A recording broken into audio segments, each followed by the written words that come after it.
Cheers and welcome to Bitter Reality Brewing. Yeah, I know you're like, what the did he buy? OMG.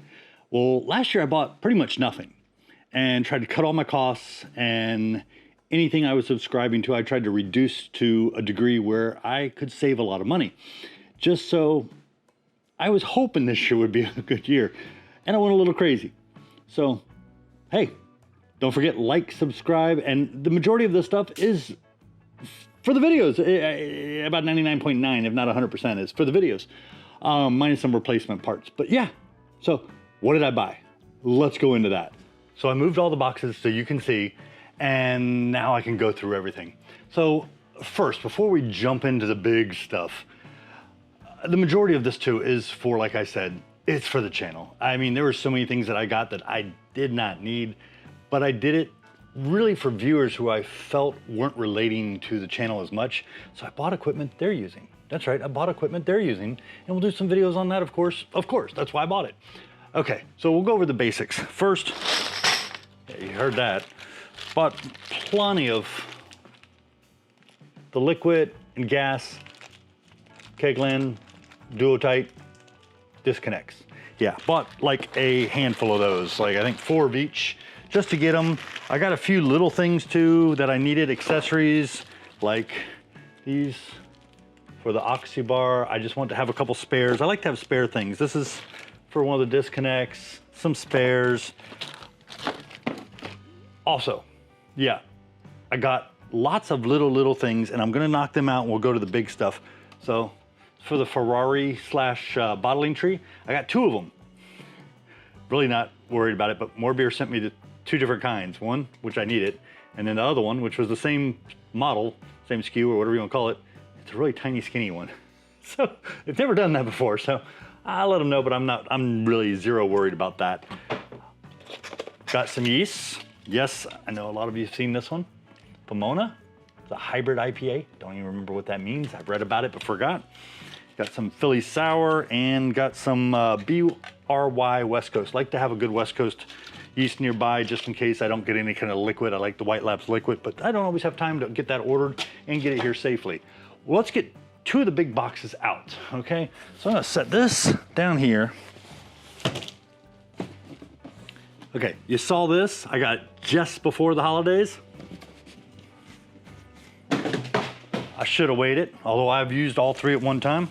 And I bought another one. Yes, so now I have 4 total. And I won't grab the jacket, I think I see it, but bought another jacket for it. I did not buy another chiller coil. I already have that, that's in my Fermenter. And the majority of all but like a tiny bit was all purchased from More Beer. So show them some love. If you still need to buy something, go down below. I'll leave an affiliate link. Yes, it's an affiliate link. No, it won't cost you anything extra.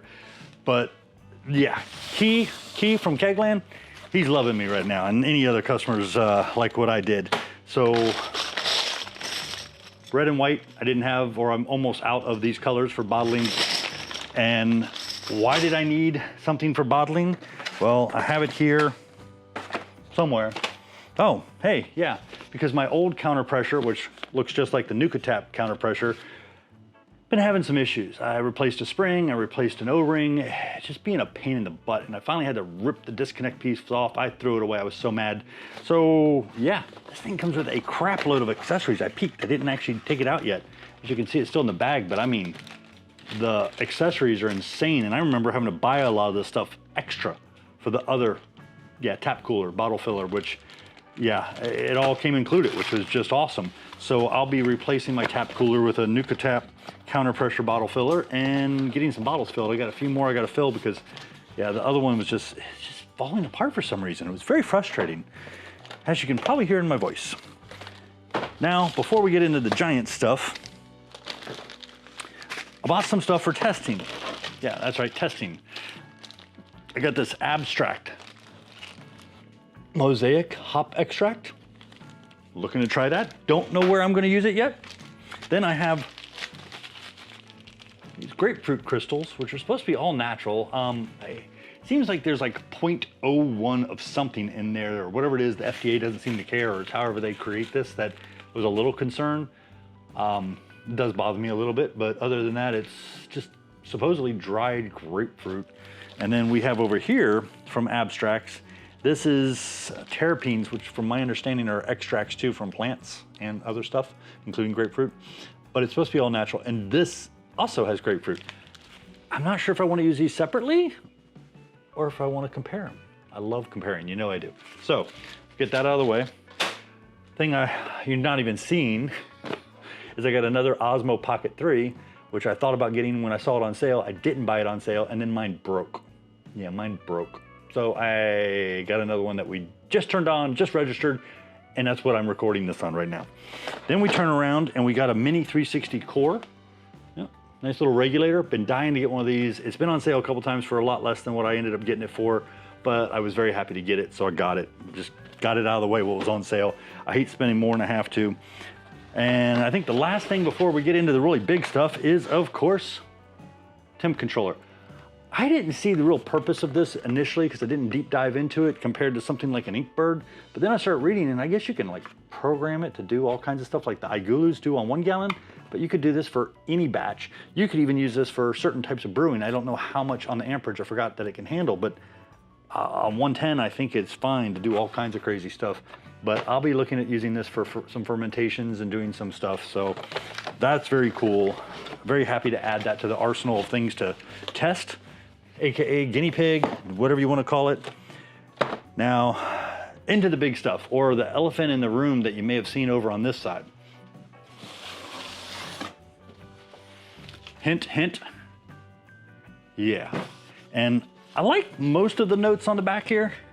Instead of all the different beer styles, what I would recommend would be like how much water that you should put into your brewing system based on the grain weight. I just think that would be more helpful for, you know, the neoprene jacket on the actual BrewZilla. Just my 2 cents, everybody's different.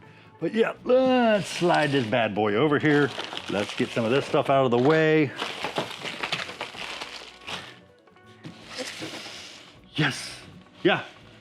I got 3 anvils. I love my anvil foundries. Don't get me wrong on that. Love my anvil foundries. And for some of you out there that think this is version 4.1, I think it's technically even higher than that, but 4.1 officially. And on the anvil, easily somewhere close to 6 or 7 version, there's been tiny modifications on both systems and big modifications on both systems that a lot of people just don't pay attention to. So just something to be aware of. But I feel like I have a lot of viewers out there and some viewers who don't watch the channel that don't feel like I'm representing them because I don't have a BrewZilla.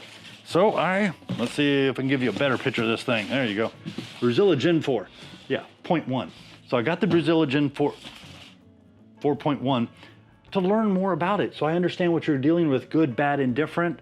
I've been watching and keeping up with it for a very long time. Looked to purchase it about 2 years ago, missed out on a big sale, haven't seen it on sale until recently. I took advantage of that and I got it from More Beer. So like I said, I'll leave links down for More Beer. Now you're looking at it going, okay, that's it. No. No. If you know me better than what I did. I got a lot more than this. I got like almost everything I could for this that I felt was usable. And Key at Kegland, he really kind of pushes 2 items as what I call necessaries. They're not really accessories.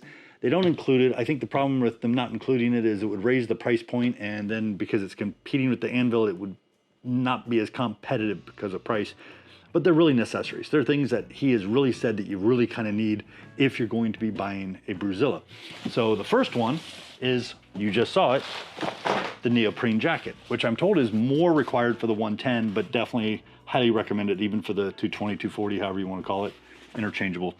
Got a weird smell, very weird. But yeah, so the neoprene jacket is an accessory. If you're buying a BrewZilla Gen 4.1, according to Key, that is really an accessory.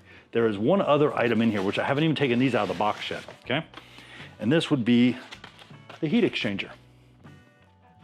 I watched a really, really good viewing video, or watched a really great video with Key when this first came out. And he was explaining how the mash and how the hot water came through, and it really wasn't taking advantage of all the malts, and it was causing some efficiency problems, and it just was a problem. So they had to find a solution to fix it, because that was when the new BrewZilla had just come out, and they were like, yeah, we got a problem. The heat exchanger.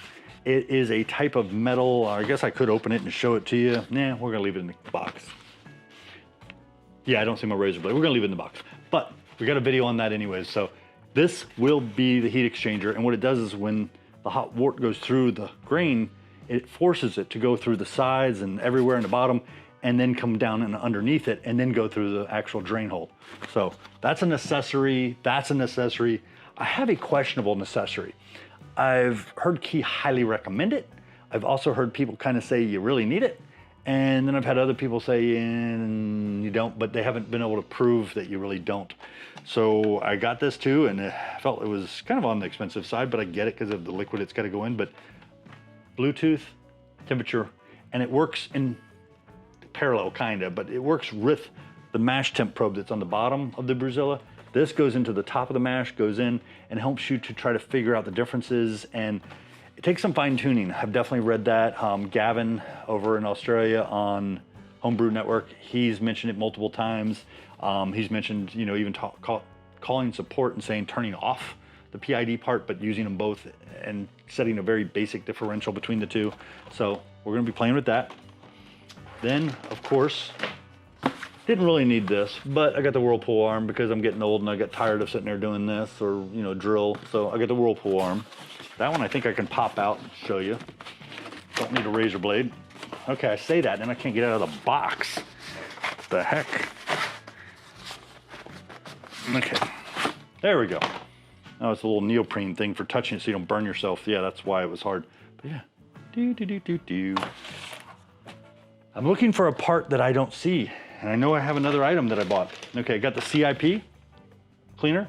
I'm actually gonna play with this for several things, not just the BrewZilla, but I'm looking into using that for several things. Now we turn around here, and I'm really, oh, I see it. Yeah, I know, sounds like Christmas, don't it? Okay, I'll show you that here in a second. This is, oh, hey, I must open the bottom.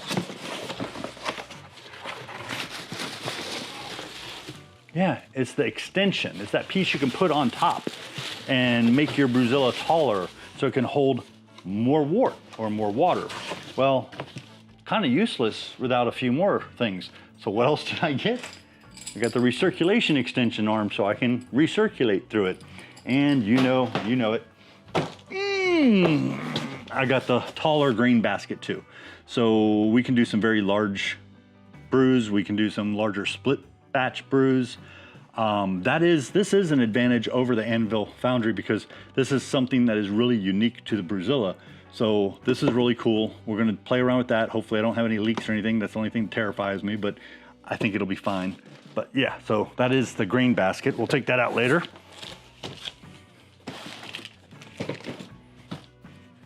This is an empty box. The reason it's empty is because I got a bunch of grains. There we go.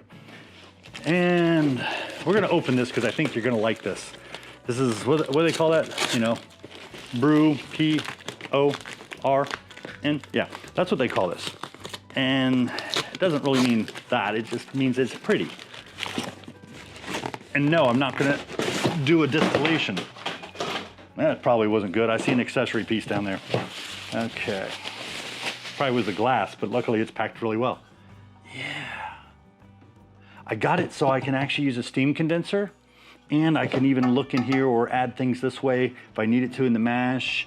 It was a little bit more money, you know, it was pretty, but it was on sale.